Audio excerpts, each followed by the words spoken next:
अकोले तालुक्यात आता मनोज जरांगे पाटील यांच्या पाठिंब्यासाठी अकोले तालुक्याचे शेतकरी नेते दशरथ सावंत हे आता पुढे आले असून अकोले तालुक्यातील सर्वपक्षीय राजकीय सामाजिक मंडळींनी उद्यापासून होणाऱ्या या आंदोलनाला पाठिंबा द्यावा असं आवाहन शेतकरी नेते दशरथ सावंत यांनी केले.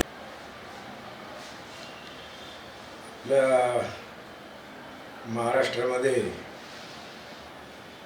मराठा समाजाला आरक्षण मिळावं यासाठी अंतरवाली या ठिकाणचे मनोज जरांगे पाटील यांनी सुरुवातीचं उपोषण केल्यानंतर मधला काही काळ गॅप घेऊन जो काही सरकारनं वेळ मागवला होता तर तो वेळ त्यांनी अधिक त्यांच्यापेक्षा मागितला होता, त्यापेक्षा अधिक देऊनसुद्धा काही केलेलं नाही.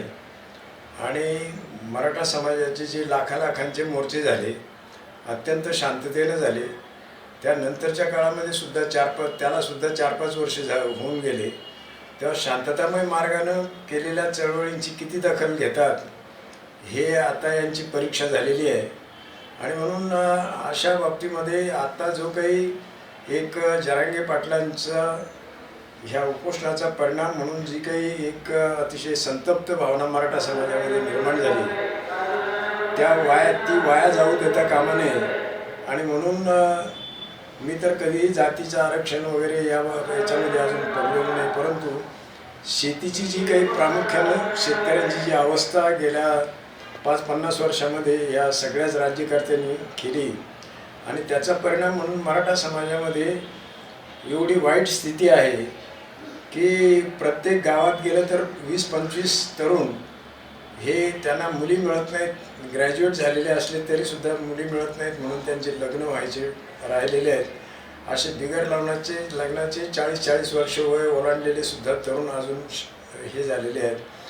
तेव्हा अशी जी काही परिस्थिती मराठा समाजावर आलेली आहे ही परिस्थिती देशामध्ये कुठल्याही समाजावर अद्यापपर्यंत आलेली नाही. आणि म्हणून हस्तिदंती मनोऱ्यामध्ये सुप्रीम कोर्टाच्या याच्यामध्ये चर्चा करणारे काळे कोट घातलेले वकील आणि सगळे जे काही लोक असतील तर त्यांचं सारखं चर्चा अशी की ते टिकणारं पाहिजे वगैरे अशा प्रकारच्या याच्यामध्ये चर्चेत अडकवून आणि मराठा समाजाच्या जखमेवर मीठ चोळायचं काम चाललेलं आहे. स्वातंत्र्यानंतरच्या काळामध्ये शेतीवर जगणारा समाज फार मोठ्या काळापर्यंत दुसऱ्याकडे किंवा सरकारकडे काही त्यांनी मागितलं नाही. एवढंच नाही तर ज्या मागासवर्गीयांना आरक्षण द्यायचं त्याच्या मराठा समाजातल्या कार्यकर्त्यांनी म्हणजे मी स्वतःसुद्धा भागीदारी केलेली आहे की त्यांना मागास जे आहेत त्यांना आरक्षण दिलं पाहिजे अशा प्रकारचा आग्रह त्या काळात धरलेला आहे. परंतु ज्या वेळेला मराठा समाजातले कार्यकर्ते लोक समाज हा एवढ्या अवस्थेला जाऊन पोचलेला आहे की याच्यामध्ये प्रत्येक वर्षी हजारोनी शेतकरी आत्महत्या करत आहेत. ते 99% मराठा समाजातले आहेत.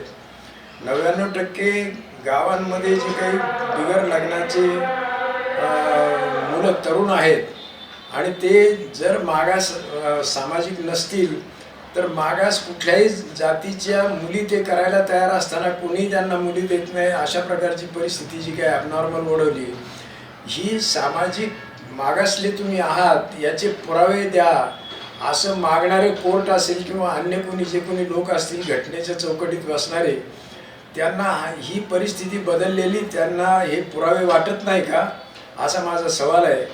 आणि म्हणून अशा प्रकारची सामाजिक मागासले पण जे काही वेगळ्या अर्थानं ते आलेले या मराठा समाजाकडं त्याचा विचार न करता टेक्निकल गोष्टींच्या मध्ये पुरावे मागणं वगैरे अशा प्रकारची एक शासनाची जी बदमाशी चाललेली आहे मराठा समाजाला छळण्याची आणि त्याचा उट्ट काढण्याचा आता एकच संधी आहे आणि ती म्हणजे जरांगे पाटलांच्या नेतृत्वाखाली जी काही एक प्रचंड आगडोम मराठ्यांचा उसळलेला आहे त्याचा फायदा घेऊन आणि मराठा शाळा कॉलेजातल्या तरुणांनी सुद्धा आता उठलं पाहिजे की तुम्ही मुंबई पुण्याला जाता तुम्हाला हॉस्टेल तिथे मिळत नाही, भाड्याचे पैसे परवडत नाहीत आणि कुठलीही तुमच्यासाठी काही सोय नाही.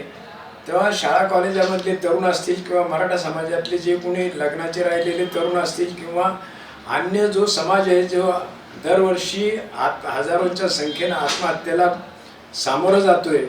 आता एका तरुणानं याची आत्महत्या केलेली आहे या प्रश्नावरच.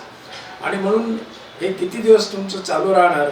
आणि म्हणून आता एकच एक शेवटचा टोला आणि त्यातल्या त्यात ह्या 24च्या विधानसभा निवडणुकीच्या आत जे काही मिळवायचं ते मिळवण्यासाठी जर काही घाई करायची असेल तर मराठा समाजानं आता जरांगे पाटलांच्या या नेतृत्वाखाली चाललेल्या चळवळीमध्ये आक्रमकपणे भाग घ्यावा. आणि मला असं वाटतं की याच्यामध्ये एक फार चांगली गोष्ट झालेली आहे की ज्या मराठा समाजातले जे काही नेते झाले त्यांनी मराठा समाजाचंच वाटोळं केलेलं आहे.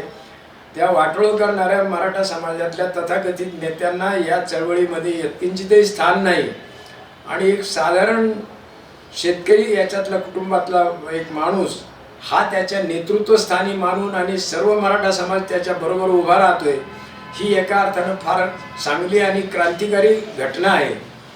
कुठल्याही प्रकारचे प्रस्थापित मराठे आंदोलनाचं नेतृत्व न करता सामान्य मराठा माणूस तो नेतृत्वाला पुढे आलेला आहे. आणि म्हणून खऱ्या अर्थानं छत्रपती शिवाजी महाराजांनी ज्याप्रमाणे विस्थापित किंवा प्रस्थापितांच्या व्यतिरिक्तचे लोक बरोबर घेऊन प्रस्थापित मराठ्यांना वगळून त्यावेळेला चळवळ केली आणि हिंदवी स्वराज्याची स्थापना करण्याच्या कामामध्ये एक त्या क्षात्रतेज आणि शौर्य दाखवलं. तशा प्रकारचं एक शौर्य मराठा समाजातल्या तरुणांनी आणि बाकीच्या सगळ्याच सहानुभूती असलेल्या सगळ्या वर्गानं या चळवळीमध्ये भागीदारी करावी.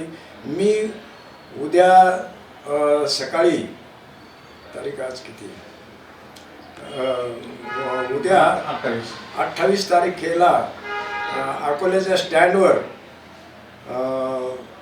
मराठा समाजाच्या मागण्यांसाठी जी काही चळवळ चालू आहे, जी आरक्षणाची चळवळ चालू आहे, त्याला पाठिंबा देण्यासाठी मी उपोषणाला बसणार आहे.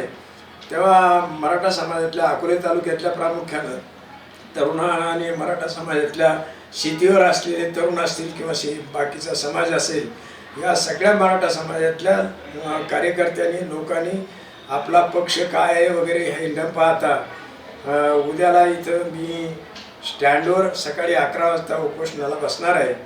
तेव्हा ज्यांना शक्य आहे, शक्य म्हणण्यापेक्षा सर्वांनीच मोठ्या संख्येनं त्या ठिकाणी यावं, ते सुरू करण्यासाठी काहीतरी तुमचं संघटन दिसावं अशा प्रकारचं मी आवाहन करतो.